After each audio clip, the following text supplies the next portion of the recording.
Hello everyone and welcome. You're still watching Nile Cruise on Nile TV and from a very special place in Cairo in Egypt. One of the most important, of course, mosques here in Egypt, Al-Azhar mosque here in Cairo. A dream that everyone would love to visit, a dream that everyone that loves to come.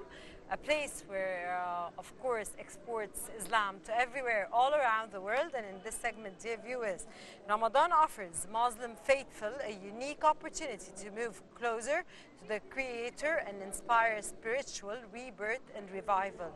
Fasting in Ramadan must develop in a person a real spirit of social belonging, of unity and brotherhood and equality before God.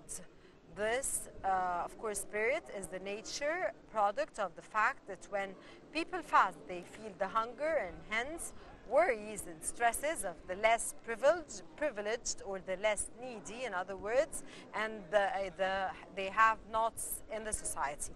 And in this context, dear viewers, we are honored to host our prominent guest, Asma Mohammed Youssef, which is a researcher at Al-Azhar Observatory for combating extremism. A very good day, Asma, and hope I mentioned your title right. Yeah. And if you want to mention it again, it's okay. No, it's okay. It's okay. Thank you, Ms. Asma, for joining us. Happy Ramadan. So, in your view, how do you see the Muslims' development of the spirit of social belonging, of solidarity, and of equality during the holy month of Ramadan? First of all, Ramadan Mubarak to you and to all Muslims around the world. All praise is due to Allah, the most merciful, the most compassionate, and peace be upon Prophet Muhammad, who was sent as mercy for all mankind. Ramadan is the month of mercy. Prophet Muhammad, peace be upon him, said, Ramadan is a month whose beginning is mercy, and whose middle is forgiveness, and whose end is freedom from hell. So the spirit of the holy month of the Ramadan is full of mercy and solidarity and social belonging. It reminds us with a tremendous sense of compassion towards others. It reminds us with the suffering of the poor and the needy people around the world. And also it heightens a deep sense of gratitude to Allah for who we are. The month of, this month is a chance. It's a month of offering more charities, more zakat, and more engagement with the community. So we find around the world in different countries, whether in Egypt or other countries, we find that many Muslims offer charities and collect foods for homeless people and give toys for children in poor areas around their neighbors where they live in.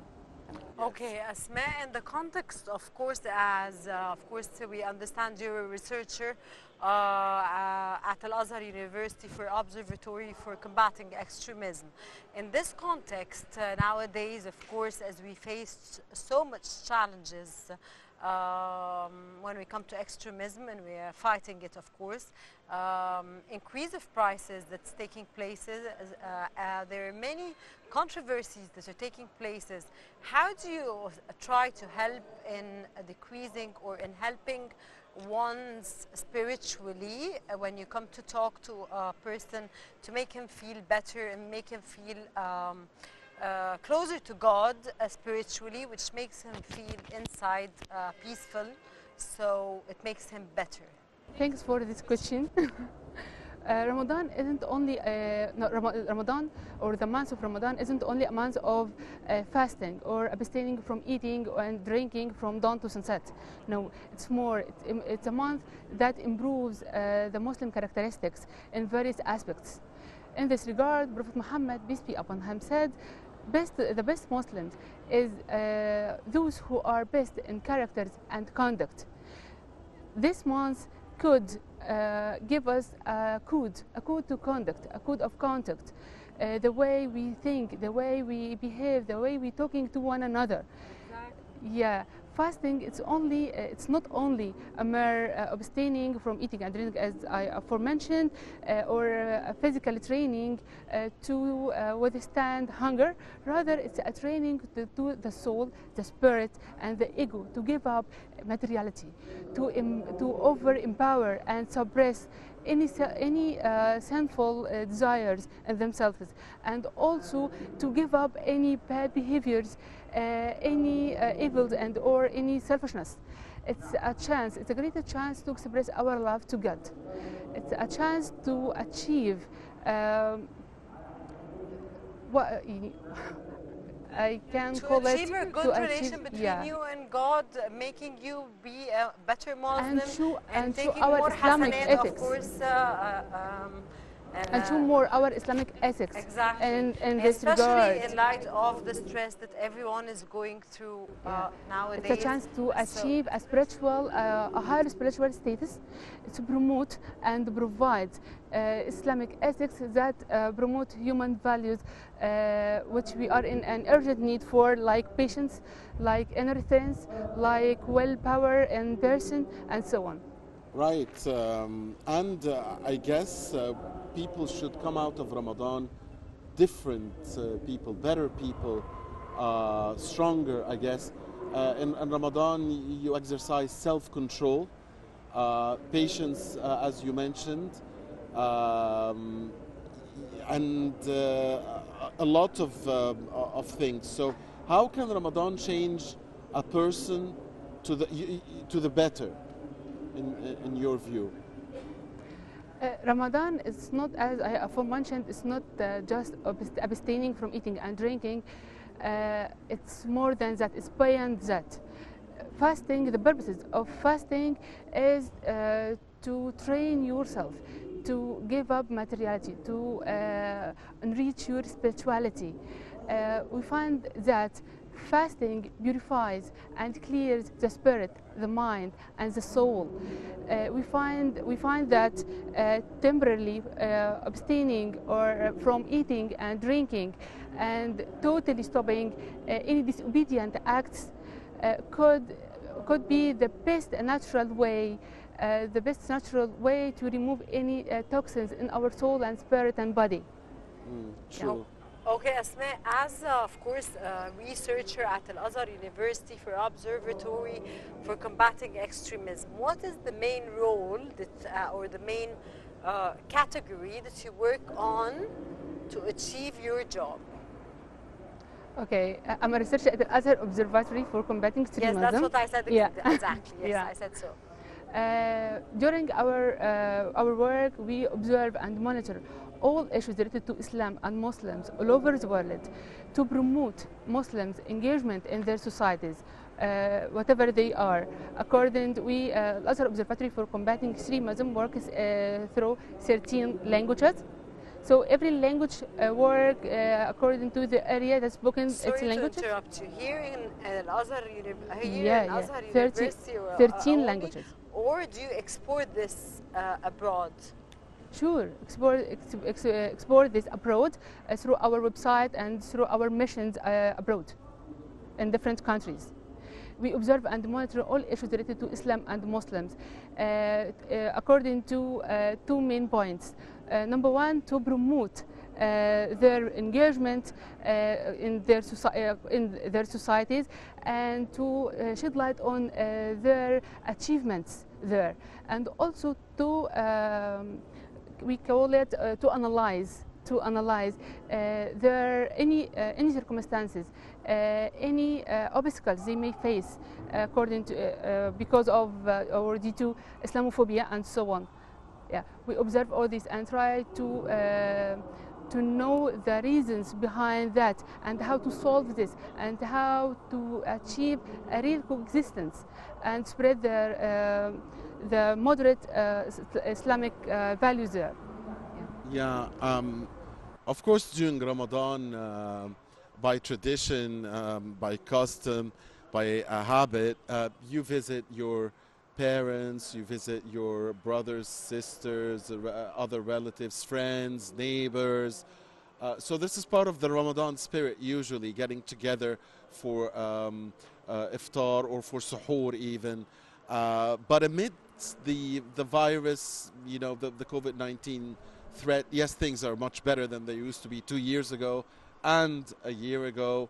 But, you know, still there are some restrictions. So how can we, you know, best observe Ramadan and keep this these traditions in the midst of the restrictions? Simply, I think Muslims, whether in Egypt or in other countries around the world, can keep the spirit of Ramadan amid virus circumstances by following precautionary measures. For instance, at mosques, they perform their prayers and do any rituals, any religious rituals they need during these blessing days, keeping social distance and wearing their masks.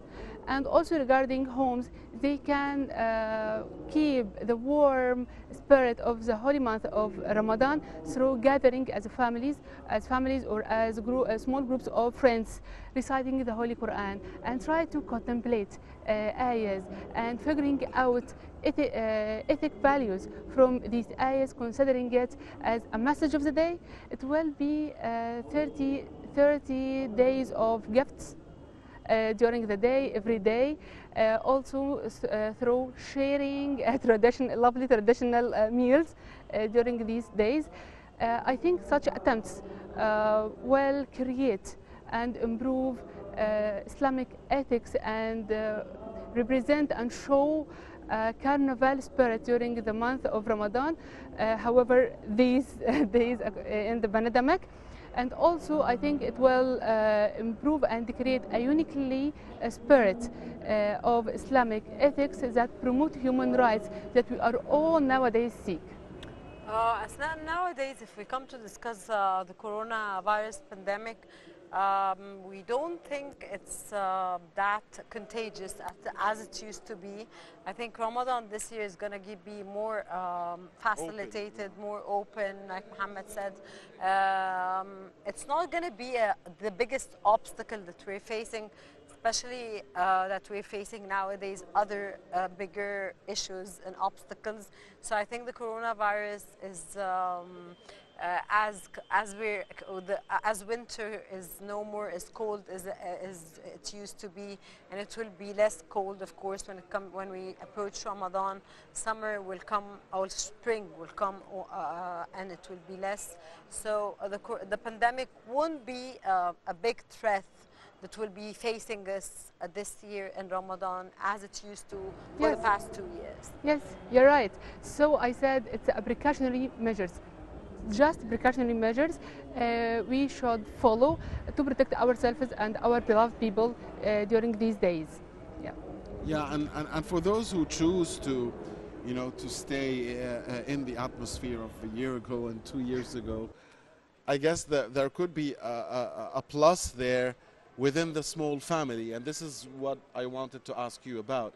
How can a small family, you know, a father, a mother, and children, use Ramadan, use the spirit of Ramadan to get closer to each other and to strengthen family ties and the relationship in general and the relationship as a family with Allah? Simply through encouraging each other, encouraging one another to good deeds, like performing prayers together, like having their iftar together, like making a lovely competition between children and their kids in reciting the Holy Quran and revising more Quran and Hadith and so on. Yeah. Beautiful. Yeah. So what's your main advice that you give to Muslims at the end of this interview in this very important holy month of Ramadan? It comes 1 month throughout 12 months that we await always. It's of course different in every single thing that happens in this month. It is a really different month that we really love. It's really close to our hearts. We await this month every year, and we wish that God keeps us alive to witness this month again. ربنا بلغنا Ramadan is one of very important prayers that we always say. So, how do you see it from your point of view to be peaceful and to be to have inner peace, to read the Quran, to revise your day or make your day very very punctual, very organized in order to Yeah. get the best of this month? As an advice, I will say it will never be late at all. Never be late. It's never too late to begin from this month to consider it the beginning of your life as a whole. Make it a chance. It's really a chance.